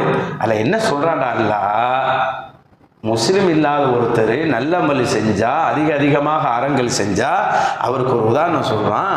கடல்ல பார்த்தீங்கன்னா ஆழத்துக்கு போனீங்கன்னா அது அலைக்கு மேல அலையா இருக்கும், அலைக்கு மேல அலை இருக்கும், அது மேலே இருட்டா இருக்கும், கீழே இருட்டா இருக்கும். கடலுக்கு ஆழத்துக்கு போயிட்டீங்கன்னா கடைசியா உங்க கையே உங்களால பார்க்க முடியாது அப்படிங்கிறான். உங்க கையை நீட்டினாவே உங்க கையே நீங்க பார்க்கவே முடியாது, எல்லாம் எக்கது ஏறாகா, உங்க கையே நீங்க பார்க்க முடியாதுங்கிறான்ல. இந்த ஆயத்து காதுல விழுந்தோன்னா அவர் கடல் பிரியர் அல்லவா, கடலுக்கு போறாரு. கடல்ல ஆழமா போயிட்டு இதை ஆய்வு செய்து பார்க்கிறாரு. கையை பார்த்தால் அவருடைய கையை தெரியவே இல்லை. அப்போதுதான் குர்ஆன் சொல்லுகிறது உண்மை என்பதை அவர் புரிந்து கொண்டு நான் இஸ்லாத்துக்குள் வந்தேன் என்று சொல்லுகிறார். அப்ப குர்ஆன் என்பது உண்மையான வார்த்தைகளை சொல்லுகின்ற ஒரு வேதம் என்பதை நான் புரிந்து கொண்டேன் என்பதை அந்த அமைச்சர் சொன்னதை எல்லாம் பத்திரிகையில நாம் பார்க்க முடியும். அதை தான் அல்லாஹ் சொல்லுகிறான் முஸத்தி, இது இல்லாததை சொல்லாது உள்ளதை உண்மைப்படுத்துகின்ற வேதம். தௌராத்தில் என்ன இருந்துச்சு? லா இலாஹ இல்லல்லாஹ். தௌராத்தில் என்ன சொல்லப்பட்டுச்சு? அல்லாஹ் ஒருவனுங்கிறது. இங்கே என்ன சொல்லப்படுகிறது? அதே தான் சொல்லப்படுகிறது. இங்கே என்ன சொல்லப்படுகிறது? அதே தான் இங்கேயும் சொல்லப்படுகிறது. எந்த வித்தியாசமும் கிடையாது. பொதுவா ஒன்று அல்லாஹ்விடத்திலிருந்து வர்றதுங்கிறத முழுசாக நம்பணும். யார்கிட்டேருந்து வருதுன்னு நம்பிட்டா அந்த வேதத்தை நம்ம சும்மா விடமாட்டோம். நாளைக்கு குர்ஆன் தான் பரிந்துரை செய்கிறது, அதுதான் பிள்ளைகளோ வாப்போ உம்மாவோ அண்ணனோ தம்பியோ அதுக்கு அவங்களுக்குலாம் வாய்ப்பு அல்லாஹ் கொடுத்தாதான் கிடைக்கும், இல்லைன்னா சொல்ல முடியாது. ஆனால் பரிந்துரை செய்யறதுக்கு அல்லாஹ் பாக்கியமாக வச்சிருக்கிறது குர்ஆன் தான். நீ அதான் சொல்லுங்க, இக்ராவுல் குர்ஆனை ஓதிக்கிட்டே இருங்க. ஏன்னு கேட்டா இது நாளை மறுமையில் ஓதக்கூடியவருக்கு பரிந்துரை செய்யும் என்று சொன்னார்கள். குர்ஆனுக்கு அவ்வளோ ஒரு பாக்கியம் இருக்குதுங்க. நாளை மறுமையில 60 வருஷம் இருந்தே ஓதாம விட்டுட்டியே, இன்னைக்கு வந்து புலம்புறியன்னா ஒன்றும் செய்ய முடியாது. எவ்வளவு வாய்ப்புகள் இருக்கிறது, எவ்வளவு சந்தர்ப்பங்கள் இருக்கிறது, எவ்வளவு நேரங்களை எல்லாம் தந்திருக்கிறான் என்பதை எல்லாம் இந்த குர்ஆன் நமக்கு உணர்த்துகிறது. ஏனென்றால் இது அல்லாஹ்விடம் வந்தது, வேற ஒன்றும் கிடையாது. குர்ஆனை நேசிக்கிறதுக்கு இன்னொரு வார்த்தை என்ன? அல்லாஹ்விடத்திலிருந்து வந்தது. அல்லாஹ்விடத்திலிருந்து வந்ததை பிடித்து விட்டால் அதற்கு அதிகமான பரக்கத்துகள் இருக்கிறது. எவ்வளவு பெரிய பரக்கத்து கிடைக்கும்? இஸ்லாம் அல்லாதவர்களே நம்புகிறார்கள், யூதர்களே நம்பி இருக்கிறார்கள். வர இருக்கிற குர்ஆனை கொண்டு எங்களுக்கு வெற்றியை கொடுப்பாயாக என்று கேட்டு பிரார்த்தனை செய்து வெற்றி பெற்றிருக்கிறார்கள். இப்போ அல்லாஹ்விடத்தில் நம்மளுக்கு கிடைக்குங்கிற நம்பிக்கை இருந்தால் வெற்றி கிடைச்சு. ஒரு வரலாறு ஒன்று சொல்லுவாங்க, இப்ராஹிம் பின் அதுகம்னு ஒரு இறை நேசர் இருந்தாங்க. பாருங்க, ஒரு ஆச்சரியமான வரலாற்றுக்கு சொந்தக்காரன். ஒரு நம்ம வாழ்க்கைக்கு எவ்வளோ ஒரு படிப்பினையா இருக்குன்னு பாருங்க. ஹஜ்ஜுக்காக போறான், ஹஜ்ஜுக்காக போகலான்னு புறப்படுறான். புறப்படும் போது அவங்களோட சில தோழர்களும் போறாங்க. ரொம்ப தூரம் போகணும் இல்லையா? இன்னைக்கு மாதிரி ஈஸியாக போயிட முடியாது. நம்ம நினைக்கிற மாதிரி ஏறணும் ஒரு 5 மணி நேரத்தில் 6 மணி நேரத்தில் போயிடுறோமா இல்லையா? அன்னைக்கு அப்படி கிடையாது. பல நாட்கள் அப்படியே நடந்து நடந்து போவாங்க. எங்கே நேரம் கிடைக்குதோ அங்கே தங்குவாங்க, அந்த இடத்துல சாப்பிடுவாங்க, அந்த இடத்துல துவா செய்வாங்க. இப்படி தான். இப்போ அதனால சில பேருடைய ஹஜ்ஜெல்லாம் 3 மாதம் 4 மாதம் அப்படின்னு. ஆனால் இப்ராஹிம் அதிகம் ரஹமத்துல்லா 2.5 வருஷமாக நடந்தாங்களாம். ஹஜ்ஜி செய்கிறதுக்காக 2.5 வருஷமாக அவங்க ஊர்லேருந்து 2.5 வருஷமாக நடந்திருக்கிறாங்க. எப்படி யோசிப்பாரு? 2 வருஷமாக ஒருத்தர் நடந்து போனால் எப்படி, என்ன மாதிரி சூழ்நிலை, என்ன மாதிரி கஷ்டம், என்ன மாதிரி தியாகங்கள் எல்லாம், என்ன மாதிரி சிரமங்களை எல்லாம் அவர் எதிர்கொண்டிருப்பார் பாருங்க. அல்லாஹ்வுடைய நேசர் இருப்பார். அப்போ எப்படி அவங்க ஹஜ்ஜுக்கு போவாங்க? அவங்க ஹஜ்ஜுக்கு போகிறதே வித்தியாசமாக இருக்கும். ஒரு இடத்துக்கு போயிட்டாங்க, போய் தங்கியிருக்கிறாங்க. சாப்பாட்டுக்கு ஒன்றும் இல்லை, சாப்பாட்டுக்கு ஒன்றுமே இல்லை. அப்போ அவங்க அடிமை கேட்குறாங்க, அராபிக்கல் ஜோ உங்களை பார்த்தா பசியாக இருக்கிற மாதிரி தெரியுது அப்படின்ட்டு குருட்ட சொல்கிறாங்க. அப்போ இப்ராஹிம் அதிகம் சொல்கிறாங்க, ஆமாம் பசியாக தான் இருக்குது அப்படின்றாங்களாம். கையில் ஒன்றும் இல்லையே, எப்படி சாப்பிட்றது அப்படின்னு கேட்டாங்களாம். அப்போ இப்ராஹிம் அதிகம் ரலியல்லாஹு தஆலா சொன்னாங்களாம், ஒன்றும் இல்லை, ஒரு பேப்பர் ஒன்று எடுத்து கொடு அப்படின்ட்டாங்களாம். பேப்பர் ஒன்று எடுத்துட்டா அப்படின்னு பேப்பரை கொண்டு வந்து கொடுத்தாரான் ஹாதிமோ, பணியாளர். அதில் ஒரு சீட்டில் ஒன்று எழுதி அதை மடக்கி இதை எடுத்துக்கிட்டு போ, யார் உனக்கு ஃபஸ்ட்டு கண்ணுக்கு முன்னாடி தெரிகிறாங்களோ அவங்க கையில் கொடுத்துருன்ட்டாங்க. அவர் கையில் கொடுத்துரு அப்படின்னு எடுத்துக்கிட்டு போனாராம். போனவர் ஒருத்தர் முன்னாடி வந்தாராம், அவர் கையில் கொடுத்தாங்களாம். கொடுத்தோன்னே அதை அவர் வாங்கிட்டாராம். வாங்கி படிச்சுட்டு இது யார் தந்தான்னு கேட்டாங்க. இப்படி ஒரு அடியார் தந்தார் அப்படின்னு இந்தாங்கன்னு சொல்லி ஒரு 1000 காசுகளை அவர் இவர் கையில் கொடுக்குறாராம். அவர் எங்கே இருக்கிறாருன்னு கேட்டாங்க. உங்களுக்கு எழுதி கொடுத்தவர் எங்கே இருக்கு? அங்கே தான் இருக்கிறார் அப்படின்னு. சரி அப்படின்னு சொல்லி வாங்கிட்டார். இவர் 1000 காசுகளை வாங்கி கொண்டு வர்றாரு. நீங்கள் சொன்னது மாதிரி கொடுத்தேன், அவர் காசை கொடுத்துட்டாரு, இனி கவலையெல்லாம் போச்சு, கவலையெல்லாம் போச்சு. நம்ம ஹஜ்ஜி போகிற வரைக்கும் இதுவே நம்மளுக்கு போதும். அல்லாஹ் நம்மளுக்கு கொடுத்துட்டான், ஹஜ்ஜுக்கு போகிற வரைக்கும் போதும். அதனால இதை வச்சு நம்ம சாப்பிட்டுடலாம், எல்லாம் பண்ணிடலாம். அப்பா கொஞ்சம் போருங்க அப்படின்ட்டாங்களாம். என்ன உஸ்தாத் அப்படின்னு கேட்டாங்களாம். காசு கிடச்சிருச்சு, நம்மளுக்கு ஹதியா கிடச்சிருச்சு, இது ஹலாலாகலை, இது ஒன்றும் இன்னும் ஹலாலாகலையே அப்படின்னு எப்படி சொல்கிறீங்க? கொடுத்தவர் ஒரு நஸ்ரானி, மஜூசி, நெருப்பு வணங்கி, அவர் முஸ்லீமாகன்னு ஆசைப்பட்டிருக்கிறாரு, வருவார், கொஞ்சம் வெயிட் பண்ணுங்க அப்படின்னு. கொஞ்ச நேரத்தில் அவர் சொன்னது மாதிரி வந்தார். வந்தவர் கையை பிடிச்சி, நான் உங்களை தான் ரொம்ப நாளாக எதிர்பார்த்துக்கிட்டு இருந்தேன், நீங்கள் வருகைக்காக உங்களை சந்திக்கணும்னா எதிர்பார்த்துக்கிட்டு இருந்தேன், அல்லாஹ்வை கூட ஒரு சேர்த்துட்டான், நான் முஸ்லீம் ஆகணும் எதிர்பார்த்து தான் இருக்கிறேன். கையை பிடிச்சி முஸ்லீம் ஆகிட்டார், ஹலால் ஆகிடுச்சு, காசு அவங்களுக்கு கிடச்சிருச்சு. இதுக்கப்புறம் அவங்களை பற்றி எழுதுவாங்க, 2.5 வருஷம் நடந்து போய் மக்காவை அடைஞ்சி காபாவை தொட்டோன்னு அல்லாட்ட இப்படி பேசினாங்களாம். அல்லாட்ட பேசுகிற ஒரு விதம் இருக்குல்ல, காபாவை பார்த்தோன்னே பேசுகிற விதம் அல்லாவுக்கு ரொம்ப பிடிச்ச மாதிரி பேசணும். அவங்க பேசுனாங்க, அல்லாஹ்வே எல்லாரும் வாகனத்தில் வர்றாங்க, சில பேர் காலால் நடந்து வர்றாங்க, அப்படிதானே, காலால் நடந்து வராங்க, சில பேர் வாகனத்தால் நடந்து வராங்க. அல்லாஹ்வே நான் அப்படி வரல, எந்த வாகனத்திலையும் வரல, காலாலையும் நடந்து வரல, நான் நெத்தியால நடந்து வந்தேன் என்று சொன்னார்கள். நான் நெத்தியாலேயே 2.5 வருஷமாக நடந்து என் ஊர்ல இருந்து இங்க சேர்ந்தேன் என்று சொன்னார்கள். அதுக்கு என்ன அர்த்தம்டா, அவங்க இந்த 2.5 வருஷ காலம் அவங்களுக்கு எப்படி பிடிச்சிச்சுண்டா, 2 மைல் நடப்பாங்களாம், 2 ரக்காத் தொழுவாங்களாம், 2 மைல் நடப்பாங்களாம், 2 ரக்காத் தொழுவாங்களாம், 2 மைல் நடப்பாங்களாம், 2 ரக்காத் தொழுவாங்களாம். இப்படி ஹரம் ஷரீஃப் போற வரைக்கும் 2 மைல் 2 ரக்காத், 2 மைல் 2 ரக்காத், 2 மைல் 2 ரக்காத் சஜிதா செஞ்சு ஹரமை தொட்டதினால் சொல்லுகிறார்கள், நான் நெத்தியால நடந்து வந்தேன் ரப்பே, என ஹஜ்ஜை கபூல் செய்வாயாக என்று கேட்டார்கள். எப்படி இருக்கு பாருங்க. இந்த மாதிரி அல்லாஹ்விடத்தில் நாம் போகிறோம், அல்லாஹ் நமக்கு தருவான் என்ற நம்பிக்கை தான் அவர்களுடைய கஷ்டத்தை, ஹஜ்ஜினுடைய கஷ்டத்தை போக்கியது என்று சொல்லுவார்கள். அப்ப அல்லாஹ்விடத்தில் ஒன்று வரும், நம்ம கஷ்டத்தை போக்கும் நம்புறது பாருங்க, அது எல்லாருக்கும் உதவி செய்யும். யூதர்கள் அப்படி நம்பினார்கள். வேதம் வருவதற்கு முன்னால், குர்ஆன் வருவதற்கு முன்னால், வேதம் அவர்களுக்கு கிடைப்பதற்கு முன்னால், அவர்கள் வேதம் எங்க வரப்போகிறது என்று நினைப்பதற்கு முன்னால் அந்த குர்ஆனை சொல்லி உதவி கேட்பாங்க. ஏதாவது சண்டைக்கு போறதா இருந்தால், அல்லாஹ்வே இன்னும் கொஞ்ச காலத்தில் வேதத்தை கொடுக்க போறியே, அந்த வேதத்தின் பாக்கியத்தால் எங்களுக்கு வெற்றியை கொடுப்பாயாக என்று துஆ செய்வாங்க. இன்னைக்கெல்லாம் வசீலா தேடுறோம்லங்க, அந்த வசீலாவை கேட்டு அவர்கள் போருக்கு போவாங்களாம், போய் வெற்றி பெற்றுட்டு வருவாங்க. யோசிச்சு பாருங்க, குர்ஆன் தானங்க பல கட்டத்தில் நம்மளை காப்பாற்றிருக்கு. யோசிச்சு பாருங்க, ஸல்லல்லாஹு அலைஹி வஸல்லம் வஃபாத் ஆகிட்டாங்க, ஸல்லல்லாஹு அலைஹி வஸல்லம் வஃபாத் ஆகிட்டாங்க. மதீனா எப்படி இருக்கும்? மதீனா எப்படி இருக்கும்? என்ன மாதிரி கஷ்டத்தில் இருந்திருக்கும் மதீனாவை கற்பனை செஞ்சு பாருங்க. அதாவது உயிருக்கு மேலே நேசித்த ஒரு கூட்டம் ரசூலுல்லாஹ்வுடைய மரணத்தை எப்படி எதிர்கொண்டிருப்பாங்க, அதிலிருந்து எப்படி வெளியே வந்திருப்பாங்கன்னு யோசிச்சு பாருங்களேன். எப்படி வந்திருக்க முடியும்? எல்லாரும் ஒரே மாதிரி பாசம் வச்சவங்க தானே, யார் ஆறுதப்படுத்திருக்க முடியும்?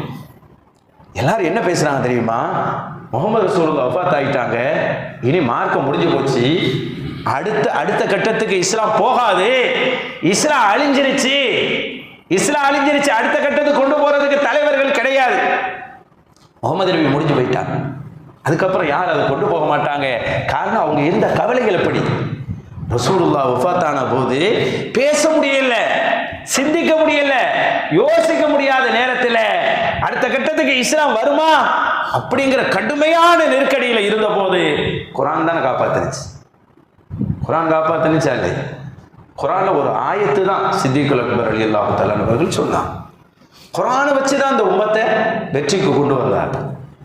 சொன்னாங்க, வமா முஹம்மதுன் இல்லா ரசூல், முஹம்மது ஸல்லல்லாஹு அலைஹி வஸல்லம் அல்லாஹ்வின் தூதர், அவர்கள் போர்க்களத்தில் அவர்கள் கொல்லப்பட்டு விட்டால் அல்லது அவர்கள் மரணித்து விட்டாரோ உங்கள் மார்க்கத்துக்கு நீங்கள் திரும்ப விடுவீர்களா, திரும்பவும் போயிடுவீங்களான்னு அந்த வசனம் கேட்கிறது. அதை ஓதி காட்டுகிறார்கள். யாரு? அபூபக்கர் சித்திக் ரலியல்லாஹு அன்ஹு. இந்த குர்ஆன் தான் இந்த உம்மத்தை நெருக்கடியான நேரத்தில் கூட காப்பாத்தினுச்சு. குர்ஆன் பல பேரை காப்பாத்திருக்கு, பல வெற்றிகளை வாங்கி தந்திருக்கு குர்ஆன். அதனாலதான் சஹாபாக்களால் வெளியே வந்துச்சு. வேற எதையாச்சும் சொன்னா வெளியே வந்திருக்க முடியுமா? பட்ட கஷ்டம் கொஞ்சமா அது சொல்லுங்க பார்க்கலாம். யாரை வேணாலும் இழந்து நிற்பாங்க. முஹம்மது ரசூலுல்லாஹ்வை இழந்து நிற்கிற அந்த இடத்தில் இருந்து குர்ஆனை தவிர யாரும் தூக்கிட்டு வர முடியுமா வெளியே? அந்த மதீனத்து அல்லது மக்கத்து முஹாஜிர் தோழர்களை, சஹாபாக்களை வெளியே கொண்டு வர முடியுமா? குர்ஆனுங்கிற அந்த வசனம் தான் அந்த கவலையிலிருந்து, கவலை உள்ளுக்குள் அழுத்திக் கொண்டு இருந்தாலும் இயல்பு வாழ்க்கைக்கு அடுத்த தலைவர் சித்திக் ரலியல்லாஹு இருக்கிறாங்க, அவங்க பின்னாடி அணிவகுத்து நிக்கணுங்கிற சிந்தனை அவங்களுக்கு அப்பதான் வந்துச்சு. அந்த குர்ஆன் தான் பல கட்டத்தில் குர்ஆன் நம்மளை காப்பாத்துதல்லை. யோசிச்சு பாருங்க, இந்த வாழ்க்கையிலும் சரி, இன்னைக்கு நம்ம லேசா குர்ஆன் எடுத்து வாசிக்கிறோம், குர்ஆன் எடுத்து ஓதுகிறோம், குர்ஆனை லேசா ஓதுறோம். குர்ஆனுக்கு அபார சக்தி இருக்குதுங்க. குர்ஆன் மாதிரி ஒரு அபார சக்தியே கிடையாது. ஒருத்தர் நினைச்சா வச்சுக்கோங்க, ஒரு வாரத்தில் மனப்பாடம் பண்ணிடுவார். ஒருத்தர் நினைச்சா ஒரு மாசத்துல மனப்பாடம் பண்ணிடுவார். பொய்க்கு சொல்லலை, வரலாற்றில் எல்லாத்துக்கும் ஆதாரம் இருக்கு, எல்லாமே நடந்தும் இருக்கு. அஹ்மது பக்ஸ்ன்னு சொல்லக்கூடிய ஒரு ஆலிம் பெருந்தகை இருந்தார். அவர் ஒரு சபைக்கு போனப்ப எல்லாரையும் அங்க இருக்கக்கூடிய பெரியவர்கள் இவர் ஹாஃபில், இவர் ஹாஃபில், இவர் ஹாஃபில் அறிமுகப்படுத்தினாராம். இவர் பெரியவர், அஹ்மது பக்ஸ்ங்கிறவர் பெரியவர். இவரை சொல்லும் போது இவர் ஒரு ஆலிம்னு சொல்லிட்டாங்க. அவர் ஆலிம் தான், அப்போது ஹாஃபிஸ் கிடையாது. அவர் நினைக்கிறாரு எல்லாரும் ஹாஃபிலா இருக்கிறார்களே, நம்மளும் ஹாஃபில் ஆகணுமே நினைக்கிறாரு. ஆலிமானவர் ஹாஃபில் ஆகல, எல்லாரையும் ஹாஃபிதுங்கிற அந்த வார்த்தை பெரிய வார்த்தை, அது கிடைக்காத ஒரு வார்த்தை. ஹாஃபிதுல் குர்ஆன்ங்கிறது ஒரு பெரிய வார்த்தை. அந்த வார்த்தை நம்மளுக்கு கிடைக்கலையேன்னு ஆதங்கப்பட்டு அதை நாம் பெற வேண்டும் என்ற துடிப்போடு குர்ஆனை மனப்பாடம் செய்தார். அவருடைய வரலாற்றை எழுதுறாங்க. எந்த அளவுக்கு நான் நம்புவோன்னு தெரியாது, 3 நாள்ல ஹாஃபிதா. ஓதுறதுக்கு எவ்வளவு நாள் பிடிக்கும், ஓதுறதுக்கு எவ்வளவு நாள் பிடிக்கும், ஓதவே எவ்வளவு நாள் பிடிக்கும், 3 நாள்ல ஹாஃபிதுன்னு எழுதுறாங்க. யோசிச்சு பாரு, குர்ஆனுக்கு எவ்வளவு பெரிய சக்தி இருக்கு பாரு. அல்லாஹ் நாடிட்டான்னு சொன்னா குர்ஆன் லேசா கொடுத்துருவான், எவ்வளவு பெரிய கட்டத்திலே. ஆனா குர்ஆன் மீது ஈடுபாடு இருக்கணும், குர்ஆன் மீது அவ்வளவு ஈடுபாடு இருக்கணும். தாவூது தாயி ரஹ்மத்துல்லாஹி அலைஹி வரலாற்றை எழுதுவாங்க. பெரிய சக்தி வாய்ந்த இமாம், பெரிய இறைநேசர். அவங்கள பார்க்கறதுக்கு மன்னாதி மன்னர்கள் எல்லாம் வாசல்ல காத்து கிடக்கணும். மன்னர் ஹாரூன் ரஷீத் வாசல்ல வந்து நின்றாரு, அபி யூசுப் ரஹ்மத்துல்லாஹ் கூட்டிக்கிட்டு, கொஞ்சம் தாவூது தாயை பார்க்கணும், கொஞ்சம் அனுமதி வாங்கி கொடுங்களேன். வந்து வாசல் நின்றுட்டு அபி யூசுப் ரஹ்மத்துல்லாஹ் ஹனஃபி மதுஹபினுடைய தலைவர்களில் ஒருவர் அபி யூசுப் ரஹ்மத்துல்லாஹ், அவங்கள கூட்டிகிட்டு வர. மன்னர் தனியா வந்தா கிடைச்சிருக்காத இடம். அபி யூசுப் ரஹ்மத்துல்லாஹ் கூட்டிகிட்டு வந்து தாவூது தாயி ரஹ்மத்துல்லாஹ் பார்க்கறதுக்காக வர்றாங்க. வந்தோன்னு தெரிஞ்சவங்க கதவை மூடிட்டு உள்ள போயிட்டாங்க. தாவூது தாயி ரஹ்மத்துல்லாஹி அலைஹி பெரிய இறைநேசர். வெளியே இருந்து அபூ யூசுப் ரஹ்மத்துல்லாஹி தான் பேசுறாரு. மன்னருக்கு பேச அனுமதி கிடையாது. கொஞ்சம் உங்களை பார்க்க கலீஃபா வந்திருக்கிறாரு, திறக்கலாம்ல அப்படின்னு. ஒரு கலீஃபாவை உள்ள விடுறது ஒரு நியாயம் தானே அப்படின்னு. அல்லாட்ட பேச வேண்டியது இருக்கு, அடுத்தவர்கிட்ட பேச வேண்டிய அவசியம் இல்லைன்றாங்களாம். அல்லாட்ட பேச வேண்டிய நேரமே பத்தல, அடுத்தவர்கிட்ட பேச வேண்டிய அவசியம் எனக்கு இல்லைன்னு சொன்னாங்களாம். அப்ப அபூ யூசுப் ரஹ்மத்துல்லாஹி பக்கத்துல அவங்க தாயார் இன்னொரு அறையில் இருந்தாங்க. அம்மாட்ட போய் சொல்லி கொஞ்சம் உங்க மகனாட்ட பேசுறதுக்கு அனுமதி வாங்கி கொடுங்களேன்டாங்களாம். தாயார் போய் கொஞ்சம் மன்னர் வந்து வாசல்ல நிக்கிறாரு, கொஞ்சம் உள்ள விடலாமேன்னு சொன்னாங்களாம். உம்மா சொன்னதுக்காக தாயே நான் அல்லாட்ட பேசணுமே தாயே, கலீஃபா வாசல்ல நிக்கிறாங்கம்மா அப்படின்னு சொன்னதுக்கு அப்புறம் தாயின் சொல்லை கேட்க வேண்டும் என்று அல்லாஹ் சொன்னதினால் கலீஃபாவுக்கு அனுமதி தருகிறேன்னு வாசலை திறந்து விட்டாங்களாம். யார்? கலீஃபா மன்னர் ஹாரூன் ரஷீது. அப்படி இடம் கிடைக்காது, மன்னர் போய் நின்றால் வாசல்ல இடம் கிடைக்காது. தாவூத் தாய் ரஹ்மத்துல்லாஹி உள்ள போயிட்டு பல அறிவுரையை கேட்டுட்டு கடைசியா உங்களுக்கு என்ன வேணும்னு கேட்டாங்களாம். அவங்க பெரும்பாலும் மாவை கரைச்சி குடிப்பாங்க, ரொட்டி சுட்டு திங்க மாட்டாங்க. ரொட்டி சுட்டு கூட திங்க மாட்டாங்க, மாவை கரைச்சி விட்டு குடிப்பாங்க. அப்படிதான் ஒரு சீடர் கேட்டாங்க, ஸ்ரீதேவி ஒரு ரொட்டியாச்சும் சுட்டு திங்கலாம மாவை கரைச்சி குடிக்கிறீங்கள, என்ன வாழ்க்கை இது அப்படின்னு கேட்டப்ப அது சுடுற நேரம் நான் 50 ஆயத்தை ஓதிடுவேன்னு சொன்னாங்களாம். குர்ஆன்ல இருந்து ஒரு 50 ஆயத்தை நான் ஓதிடுவேன் சுட்டுக்கிட்டு நிக்கிற நேரம், சும்மா கரைச்சி விட்டு குடிக்க வேண்டியதானே அப்படின்றாங்களாம். வெறும் மாவு தான், மாவை கரைச்சி குடிக்கிறது. எப்படி ஒரு வாழ்க்கை பாருங்க. தாவூத் தாய் ரஹ்மத்துல்லாஹி அலைஹி இப்னு சிமாக் அவருடைய நெருங்கிய நண்பர் இப்னு சிமாக் ரஹ்மத்துல்லாஹி சொல்லுவாங்க, அல்லாஹ் அதாபு கொடுக்கறதுக்கு முன்னாடி தங்களுக்கு தாங்களே அதாபு கொடுத்துட்டீங்களேன்னு சொல்லுவாங்க. அல்லாஹ் உங்களை கபூர்ல வைக்க முன்னாடி நீங்களே உங்க நப்சை கபூர்ல வச்சுக்கிட்டீங்களேம்பா. அந்த அளவுக்கு ஒரு வாழ்க்கையை வாழ்ந்தவங்க தாவூத் தாய் ரஹ்மத்துல்லாஹி. போகும்போது அரசர் கேட்டாரா என்ன வேணும் அப்படின்ட்டு, மாவு இருந்தால் கொடுத்து விடுங்க அப்படின்ட்டாங்க. அவர் நினைச்சார் தங்க எங்க கேட்பாங்க அப்படின்னு சொல்லிட்டு எங்க போனாலும் மன்னர் 6 வருஷம் ஆயுள் பொற்காசேப்பும் கையில வச்சிருப்பாரு. பெரும்பாலும் இறைநேசர்களா தேடிதான் போவார் மன்னர் ஹாரூன் ரஷீத் ரஹ்மத்துல்லாஹி அலைஹி. இறைநேசர்களா தேடி தேடி போன ஒரு மாமன்னர். அவர் போனாவே ஒரு அன்பளிப்பா ஒரு 1000 பொற்காசு கொடுத்துட்டு தான் வருவாங்க. ஏதாவது கொடுக்கலாம்னு சொல்லிட்டு கேட்டா மாவு இருந்தா கொடுத்துட்டு போங்க அப்படின்னு.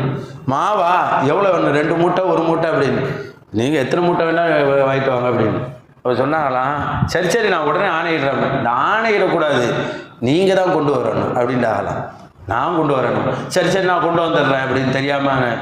தெரியாம இல்லை, நீங்க தான் தெரிஞ்சே கொண்டு வரணும் அப்படின்ட்டாகலாம்.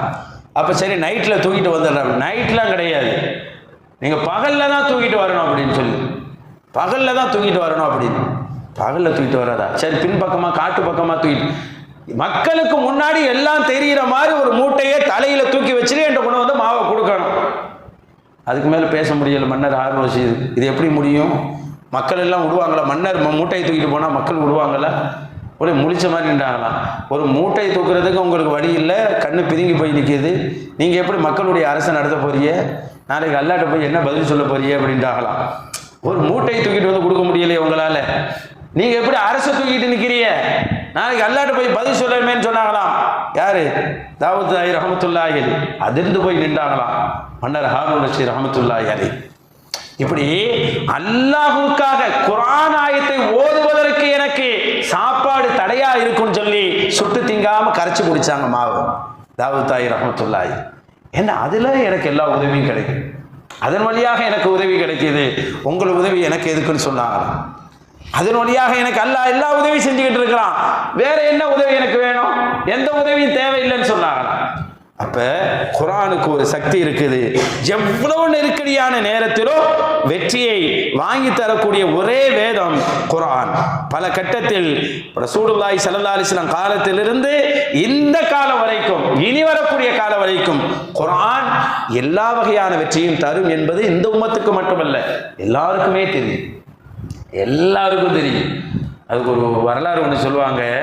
குர்ஆனுக்கு பல சிறப்புகள் இருக்கிறது, பல சிறப்புகள் இருக்கு குர்ஆனுக்கு. அதுல ஒன்று என்னன்னு கேட்டா, இப்னு உமர் ரலியல்லாஹு தஆலா அவர்களுடைய காலத்தில் ரசூலுல்லாஹி ஸல்லல்லாஹு அலைஹி வஸல்லத்தோட ரொம்ப நெருக்கமான சஹாபாக்கள்ல ஒரு ஆள். ஹதீஸுகளை அதிகம் சொன்னது அபூ ஹுரைரா ரலியல்லாஹு தஆலா, அடுத்து ஆயிஷா அம்மா, அடுத்து அதிகமான ஹதீஸ் சொன்னது அப்துல்லாஹ் உமர் ரலியல்லாஹு. ரசூலுல்லாஹ்வுடைய சுன்னத்தை கடைபிடிக்கிறதுல இவங்களை அடிச்சுக்கிறது ஆள் இல்லை. ரசூலுல்லாஹ்வுடைய சுன்னத்தை கடைபிடிக்கிறதுல அவ்வளவு உறுதியாக இருப்பார். ரசூலுண்டாவே உயிரையே விடும் அளவுக்கு உண்டான மஹப்பத்து கொண்டவர்கள். ரசூலுல்லாஹ் காலத்தில் முசைலமான்னு ஒருத்தர் இருந்தான், தன்னை நபின்னு சொன்னான்னு ஒருத்தர். நிறைய பேர் சொன்னான், அல்ல ரசூலுல்லாஹ்ட்ட ஒருத்தர் சொன்னானா இல்லையா, லெட்டர் எழுதியே போட்டானா இல்லையா, அல்லாஹ் என்னையும் நபி ஆக்கி இருக்கிறான், உங்களையும் நபி ஆக்கி வச்சிருக்கிறான், அதனால ஊரை பங்கு போட்டு நீங்கள் அந்த ஏரியாவை நபியா இருங்க, நான் இந்த ஏரியாவுக்கு நபியா இருக்கிறேன். ரசூலுல்லாஹ்ட்ட லெட்டர் ஒருத்தன் போட்டுருந்தான், லெட்டர் எழுதி கொடுத்துருந்தான். அப்போ ரசூல் ஸல்லல்லாஹு அலைஹி சொன்னாங்க, இந்த பருப்பா ஊரை பிரிக்கிற அளவுக்கு அதிகாரம் நம்மளுக்கு இல்லை, நாடெல்லாம் அல்லாவுக்கு தான் சொந்தம், உலகமே அல்லாவுக்கு தான் சொந்தம், அல்லாஹ் விரும்புகிறவருக்கு அதை கொடுப்பான்னு சொல்லி ரசூலா எழுதி முடிச்சுட்டாங்க. முடிஞ்சிருச்சா ரசூல்லா? இப்போ அப்துல்லா இப்னு உமர் இல்லை எப்படி நடந்துக்கிறாங்க பாருங்க. ஒரு தடவை இந்த நபின்னு சொன்னான் பாருங்க, பொய் சொல்கிறான் பாருங்க, பொய்யா நபின்னு சொல்கிறான்ல, அவனை சந்திச்சு விட்டாங்க அப்துல்லா இப்னு உமர் இல்லா. அப்துல்லா இப்னு உமர் ரலியல்லாஹு தஆலா அன்ஹு பொய்யாக சொல்லக்கூடிய அந்த பொய்யனை முசைலமாவை சந்திச்சாங்க.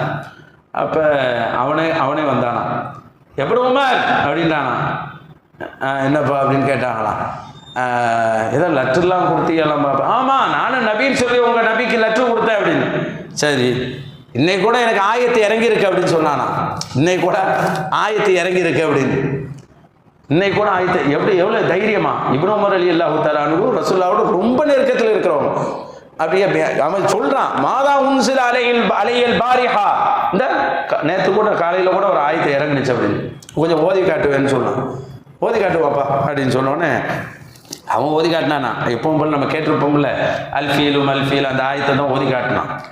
ஓதி காட்டு, அதாவது யானை தெரியுமா, யானை அது எவ்வளோ பெரிய யானை, அதுக்கு 2 காது இருக்குது, லவ் குர்த்தும் தமிழும் தும்பிக்க நீளமாக இருக்கும், அடுத்து வால் குட்டையாக இருக்கும், அப்படிங்கிற மாதிரி அந்த அல்காரியா மல்காரியா மாதிரி ஸ்டைலில் ஓதிட்டான். அதைப்பா கேட்டுட்டு கடைசியாக அப்துல்லா இப்னு உமர் ரலியல்லாஹு அவனை பார்த்து சொன்னாங்களாம், உண்மையான வஹீக்கும் பொய்யானவனுக்கு மத்தியில் ஒரு நாள் வித்தியாசத்தை அழகாக சொல்கிறாங்க. பேசுகிற பேச்சு கரெக்டாக இருக்கணும். அவன் ஒரு பொய்யன், கொடுமையாளன், அவன் பேரே முசைலமா அல் கஸ்ஸாபு, பொய்யன்ற பேரு. அப்போ அவங்க சொன்னாங்களாம், இந்த அவன்கிட்ட ஓதி முடிச்சோடனே ஒரு மாலாம் அவனை பார்த்தாங்களா, அப்படி இறங்க பார்த்தாங்களாம். பார்த்துட்டு சொன்னாங்களாம், இன்னக்க தாழம், உனக்கு நல்லா தெரியும் என்னண்டு, அன்னி ஆழமும் பி அன்னக்க கஸ்ஸாபு, நீ பொய்யங்கிறது எனக்கு தெரியுங்கிறது உனக்கு தெரியும் அப்படின்னு சொல்லி முடிச்சுட்டாங்க. நீ பொய்யதாங்கிறது எனக்கு தெரியுங்கிறது உனக்கு தெரியும், கிளம்பு போ அப்படின்ட்டாங்களாம். இப்படி குர்ஆனுக்கு எதிராக ரசூலுக்கு எதிராக ஒருவன் புறப்பட்டு வருகின்ற போது தைரியமாக நின்று பேசுகின்ற துணிச்சல் சஹாபாக்கள்கிட்ட இருந்துச்சு. தைரியமா பேசு. காரணம், குர்ஆனை அவர்கள் கண்டுபிடித்தார்கள். குர்ஆன்ல ஒரு எழுத்து மாறி கொடுத்தா கூட ஈஸியா கண்டுபிடிச்சிருவாங்க. குர்ஆனுக்கு உரிய ஆயத்துடைய மனுஷன் பேசுற வார்த்தைக்கும் அல்லாஹ்வுடைய பேசுற வார்த்தை ஒண்ணாங்க? மனுஷன் பேசுற வார்த்தையில பரக்கத்தை தேட முடியுமா, வெற்றியை தேட முடியுமா? குர்ஆனுடைய வார்த்தையில வெற்றி கிடைக்கும், பரக்கத்து கிடைக்கும், எல்லா அருள் வளங்களும் கிடைக்கும், எல்லாம் கிடைக்கும். மாமூன் ஹாரூன் ரஷீதுடைய காலத்தில், ஹாரூன் ரஷீதுடைய மகனார் தான் மாமூன் ரஷீது. அவருடைய காலத்தில் ஒருத்தர் நல்லா எழுத்து அழகாக எழுதுவார்னு சொல்லிட்டு அவரை பொறுப்பில் கூப்பிட்டாங்க. அவர் யூதர் தான், பாருங்க, யூதர் தான். நல்லா எழுதுறியா வாப்பா, வந்திருப்பா அப்படின்னு சொன்னாங்க. அவன் வரமாட்டேன்ட்டார். நல்லா காசு தரப்பா வாப்பா, வரமாட்டேன்ட்டார். எழுத்து நல்லா இருந்தால் அரபுகளுக்கு ரொம்ப பிடிக்கும் தான் கூப்பிட்டாங்க, வரமாட்டேன்ட்டார். சரின்னு சொல்லி விட்டுட்டான். கொஞ்ச காலத்துக்கு பிறகு பார்த்தா ஒரு மக்காவில் தவாஃபில் இருக்கிறார். மக்காவில் தவாஃபில் இருக்கிறார். என்னப்பா குர்ஆன் எழுத கூப்பிட்டா வரல, இன்னைக்கு தவாஃப் செஞ்சுக்கிட்டு இருக்கிறேன் அப்படின்னு. அது காரணம் ஒன்று சொல்ல இருப்பாருங்க, நான் இஞ்சில் வேதத்தை நிறைய என்னுடைய எழுத்தினுடைய ஆற்றலால் மாற்றி மாற்றி கொடுத்தேன், ஆனால் அவங்க ஏற்றுக்கிட்டாங்க. அதே மாதிரி தௌராத்து வேதத்தையும் மாற்றி மாற்றி கொடுத்தேன், ஏற்றுக்கிட்டாங்க. குர்ஆனை எழுதி என்னுடைய அச்சு அசலா பிரஸ்ல இருக்க மாதிரி எழுதுவாராம், அச்சு அசலா. அப்படி எழுதி சில வார்த்தைகளை நீக்கி கொடுத்தனா, கொடுத்த மத்திய கிழக்கு நாடுகளில் இருக்கிற ஆலிம்கள்ட்ட கொடுத்தேன், காலை கொடுத்தா மாலையில தூக்கி என்கிட்ட கொடுத்துட்டாங்க. இது குர்ஆனை இல்லப்பா தூக்கிட்டு போகணும்னு சொல்லி. ஏன்னா குர்ஆனுடைய பவர் வேறு, நம்ம வேற ஏதாச்சும் சொல்லுனா ஈஸியாக கண்டுபிடிச்சு, சின்ன ஹாஃபிஸ் கூட கண்டுபிடிச்சிருவாங்க, வேற ஒன்றும் இல்லை. அதான ஓதுறாங்களா அவங்களுக்கே தெரிஞ்சு போயிடும் இது குர்ஆனா இல்லையான்னு கண்டுபிடிச்சிருவாங்க. அதனால குர்ஆனுடைய சக்தியை அல்லாஹ் சொல்லுகின்ற போது, குர்ஆனை கொண்டு நீங்கள் உதவி தேடினால் உதவி கிடைக்கும். அதை யூதர்கள் அதை உணர்ந்திருந்தார்கள். ஆனால் குர்ஆன் வந்ததற்கு பிறகு அதை அவர்கள் மறுத்து விட்டார்கள்.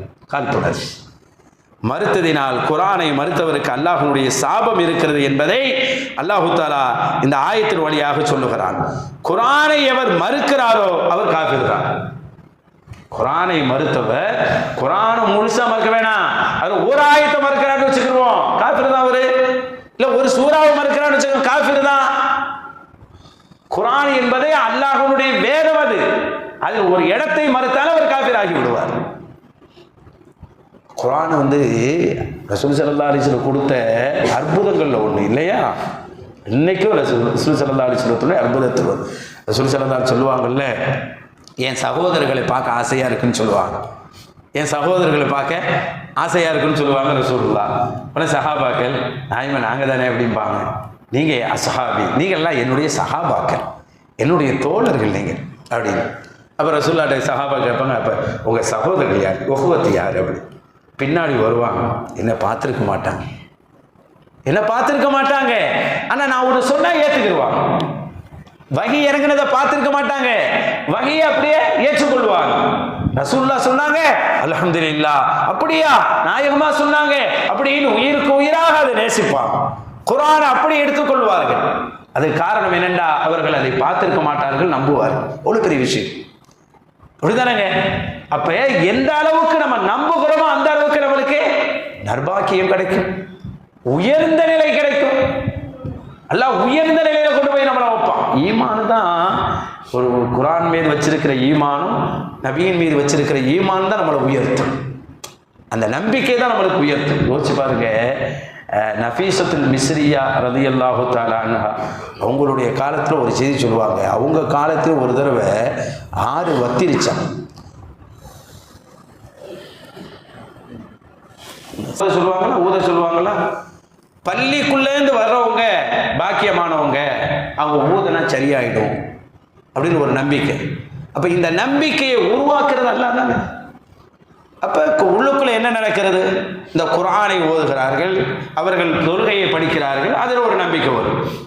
குர்ஆனை ஓதுறவங்க அந்த சொல்லுக்கு அல்லாஹ் தஆலா பாருங்க எல்லா காரியத்தையும் லேசாக்கி கொடுத்துருவாங்க. ஹஃபீஸ் அம்மா வீட்டுக்குள்ள இருந்த 160 குர்ஆனை ஓதி முடிக்கிறார்கள். யோசிச்சு பாருங்க. அப்ப அவர்களுடைய வாழ்க்கை எப்படி இருக்கும்? ஒரு இடத்துல உட்கார்ந்து ஓதுறாங்க, ஒரு இடத்துல. அதனால தான் நிறைய மகான்களை நம்ம முன்னாடியே கண்டிருக்கிறோம் பல இடத்துல. அவர்கள் ஒரு இடத்துல உட்கார்ந்து ஓதுவாங்க. அந்த இடம் வரை கடைசியாக அந்த இடத்துல ஓதுவாங்க. பார்த்துக்கிறீங்களா? இந்த வயசானவங்களாம் பார்க்கலாம், ஒரு இடத்த எடுத்துக்கிடுவாங்க, அந்த இடத்த எடுத்து அதில் தான் உட்கார்ந்து ஓதுவாங்க. வீட்லேயும் சரி, ஒரு இடத்த சூஸ் பண்ணிக்கிடுவாங்க, அந்த இடத்துல தான் ஓதுவாங்க. அது ஒரு நல்ல பழக்கம். நம்ம முன்னோர்கள் அதை அப்படி செஞ்சிருக்கிறாங்க. மரணத்தின் நேரத்தில் இறைநேசர்கள்லாம் அழுகும் போது தன்னுடைய மகளாற்ற சொல்றது அப்படிதான். ஏமா அழுகிறா? இந்த இடத்தில் இருந்து நான் 4000 குர்ஆனை முடித்து இருக்கிறேன் சொல்லுவாங்க. எப்படி பாருங்க, ஒரு இடத்துல இருந்து அத்தனை குர்ஆனை ஓதுவாரு. அப்ப குர்ஆனை ஓதுறவங்களுக்கு அல்லாஹ் தஆலா மரணத்தினுடைய நேரத்திலே அந்த மரண சக்கராத்தை லேசாக்குறான்ற செய்திகள் எல்லாம் வழிமார்கள் நமக்கு சொல்லி தந்திருக்கிறாங்க. நஃபீஸா அம்மா அந்த நேரத்தில் 6 வத்தி போச்சு. நஃபீஸா அம்மா யாரு? ரசூலுல்லாஹ்வுடைய பாரம்பரியத்தில் பல தலைமுறைக்கு அப்பால் உள்ளவங்க இல்லையா? பேர பிள்ளைக்கு பேத்தி வர்றாங்க.